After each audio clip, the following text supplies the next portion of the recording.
Yo, this is international motivational speaker William King Hollis, and you're watching Call It How You See It TV.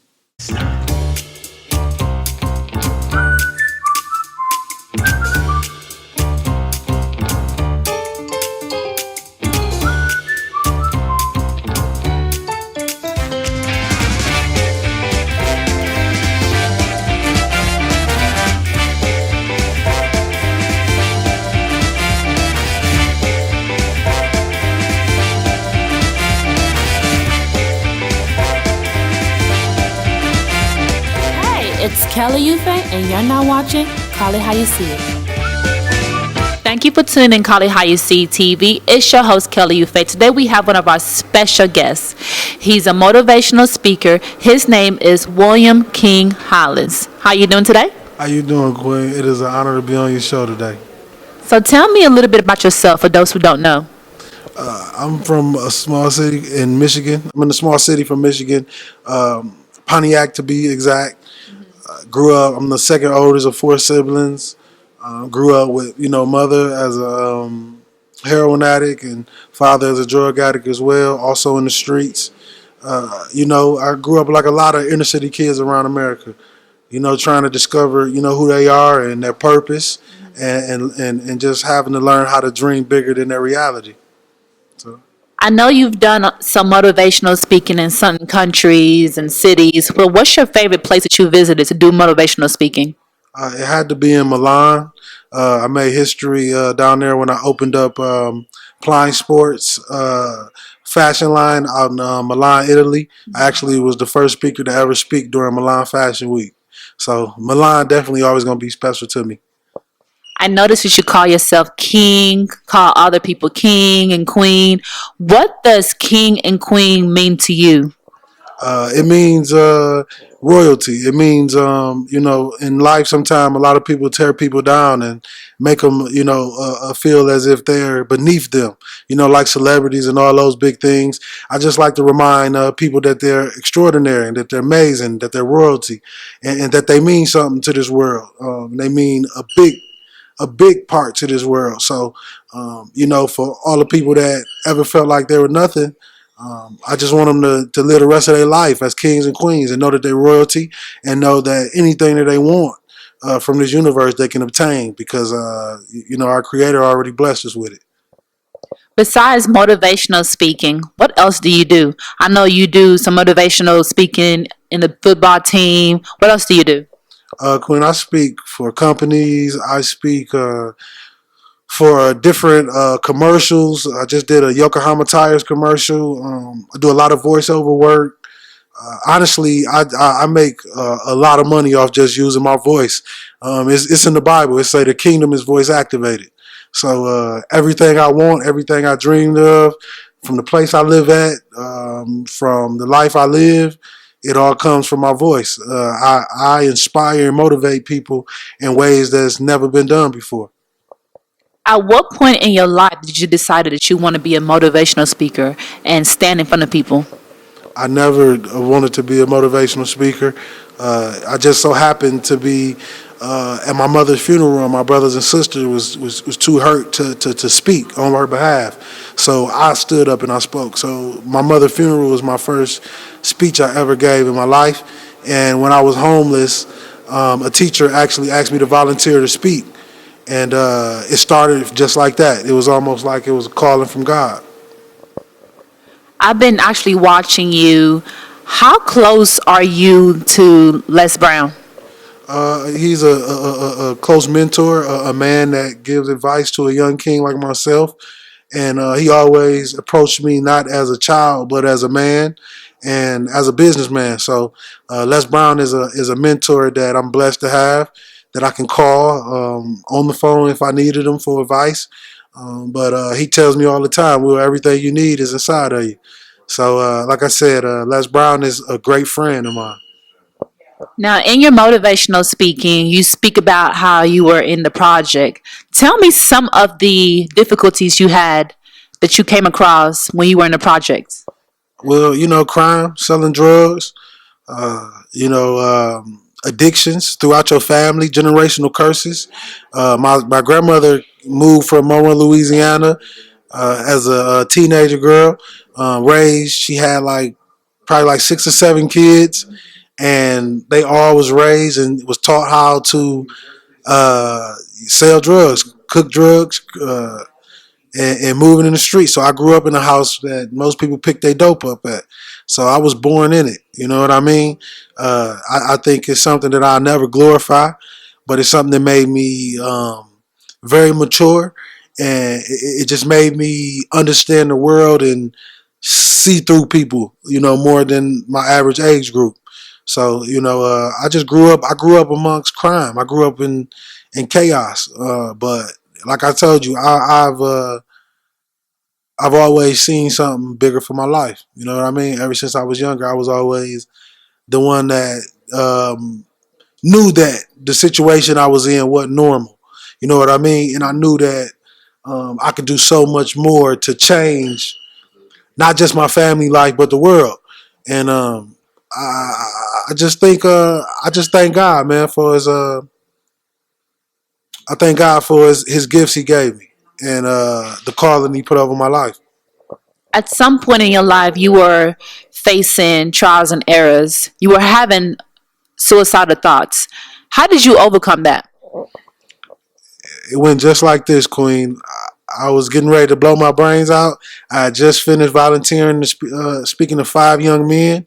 I was walking back to the hotel. I got a call on my phone. The teacher asked me, "Will, how much you charge to speak?" I said $70 to $100. I immediately walked into the hotel, turned on Les Brown Georgia Dome speech. I watched his body language, watched how he spoke about pain and kept humor at the same time. I just studied his body language. And how I defeated suicide was when I found my gift and I found my purpose. And when I went into that school 3 years later, 4 years later, actually, today, sitting on the couch with you, I started getting ready to blow my brains out. Now I'm over 200 million total views on YouTube. The first speaker to speak during Milan Fashion Week. Got the number one football speech in the world. Getting ready to go fly to Dubai to work on a project with a legendary actor that the whole world know. Like I said, I defeated suicide by finding my purpose and walking in it every day. No matter if it paid me or no matter if I had a meal to eat that night, I just stayed uh, focused on my purpose and not the money. Now, I do listen to your motivational speaking. Some of your motivational speaking is so powerful. Some of them I'm like, preach, preach. How do you create it, your motivational speaking, to actually put it on YouTube or whatever content it is? How do you create it? Because it's really powerful. Well, I go to the hood, man. I still go in the corner store and get a piece of chicken. You feel what I'm saying? I'm in the hood, so I get a lot of my motivation in my or unorthodox style from real life stories, real problems. Mothers struggling on drug addiction. I talk to them. I sit down and talk to them. I buy them a meal. I get engulfed in the real world. So I don't write speeches. I create it from the heart. I believe if you speak from the heart, you touch the heart. So I could be walking out today at Clark, Atlanta, for instance, and I see one of my old friends, and they tell me about things they're going through in life and what they're struggling with. I might not be able to tell them what to do that moment, but eventually my soul and my spirit are going to create something that they hear in the long run. And it's funny that you say that because I believe that I found my purpose through these speeches and how I create them. I go back to my mother's story and I talk about how I always wanted to save her life. It was all about wanting to save her life. And what God did was when God took her away, the first time I spoke was when God took her away. And I spent my whole life wanting to do things for other people other than myself. I never cared about me. I cared about them. And what God did was he said, Will, your heart, since you was a child, you always wanted to take care of your mother. You always wanted to take care of her and make sure she was okay. But God said, that type of heart, I got to use it for the masses. So what God did was He took my mother away, which was she was molested by her father as a child. That was the reason why she abused drugs. Like many African American women in our community, why they abuse drugs because of brokenness and things that happened to them as a child. But what God did was He said, "Will, I'm gonna take this burden off your hands and I'm gonna put her in heaven. I'm gonna take care of her now. Now I want you to go save millions. Use that same heart that you wanted to use for that one woman, and you do that with my people." And that's what I do every day. That's why when you ask me, Will, what do you do for a living? I do this for a living. I'm hired by God, and my promotions are everlasting, and I'm paid very well.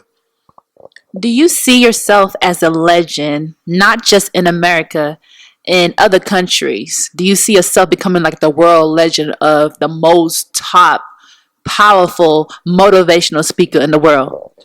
No, I believe I'm becoming one of the most top, well-known messengers of God, and I think that's what I'm becoming, just another vessel of God, just an extension of God. God is the greatest man that ever walked this earth.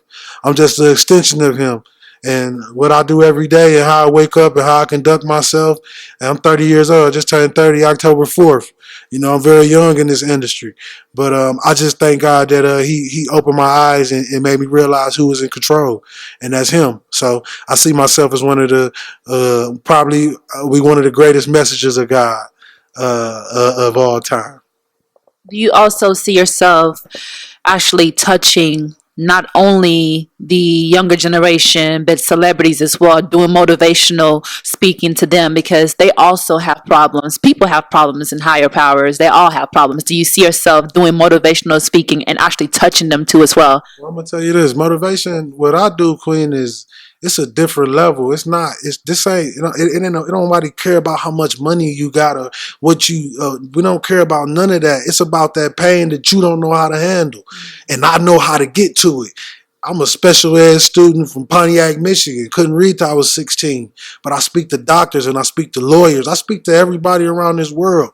If you've been listened to over 200 million times on YouTube, your mama, your sister, your grandma, your granddad, don't matter. You listening to me because what I'm saying is real. You know it's real and you don't just hear it. You feel it in your soul every time I speak. So. Well, since you're on College How You See TV, for those who do not know, what's your favorite color and what do you do in your spare time? My favorite color is black. And what I do on my spare time is create motivation for my people. Is there any surprise project coming out that you want the audience to know? I got about 6 more singles coming out. I got over 336 unreleased speeches that nobody has ever heard. I'm a workaholic, so I'm going to stay in your face and you got to get used to me. I'm here. I'm here to stay. One last question for the younger generations out there, the younger people, or somebody who want to be like you one day. What advice do you have for them? My advice to them is to believe in the impossible.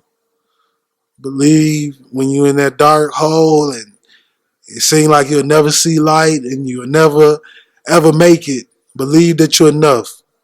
Believe that God gave you powers inside of you that you haven't touched yet. And that the kingdom is in the middle of your head, is right here.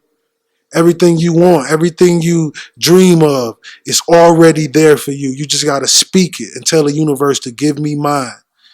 Just believe in it. And it's somebody who's going to want to blow their brains out. It's somebody who's going to want to jump off that cliff. It's somebody who's going to want to overdose on them drugs. I just want to tell you that as long as you got life in your body and air in your lungs, you got a chance to be the greatest. I started on the side of a Turkey Hill gas station where people looked at me and drove past me every day and they saw nothing. You talking to a kid that buried his mama, and the last time I saw her was in a courtroom with shackles on her wrist while the police taking her away. The last time I saw her, she was stealing food out of the store. That's my queen. The last time I saw her was that way.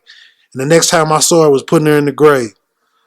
So I'm telling you now, if I can be who I am right now, sitting here on this show, traveling the world, got the #1 football speech in the world, tell me, young king and queen, what can't you do?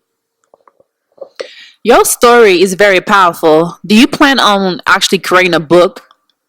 creating a book out there? I think I'm so young. A book would be too early. I'm good on a book right now. My story not done. I got to finish it off with a bang. Did I miss anything that I didn't say that you would like to say? The last thing. None at all, man. But I would like to say this: Kings and Queens. They said the chosen people will be in bondage for over 400 years. 2020 marks 400 years. 401. We're officially free from all bondage, from all slavery. We are no longer in bondage. We are free. So I want to just tell you to walk like a king, walk like a queen, talk like a queen, because the time is now. And this is the year that we even the playing field. This is the year where not only one black man walks into a room at a university and pays off tuition, but 20 and 30 of them do it. We take back our blocks. We take back our community. We bring Bloods and Crips together. We stop fighting with each other and realize if we killing each other and they killing us, it's a problem. And it's time to protect our queens. It's time to make sure you walk them to the car. Make sure that they safe and you protect your community because they kidnapping our girls for their organs every day. It's time for us to stand and rise as the kings and queens that all these great men like Malcolm and Martin and all these real revolutionaries paved the way for. So all I'm saying is, kings and queens, we're like pit bulls tied to a plastic chair. We think it's heavy.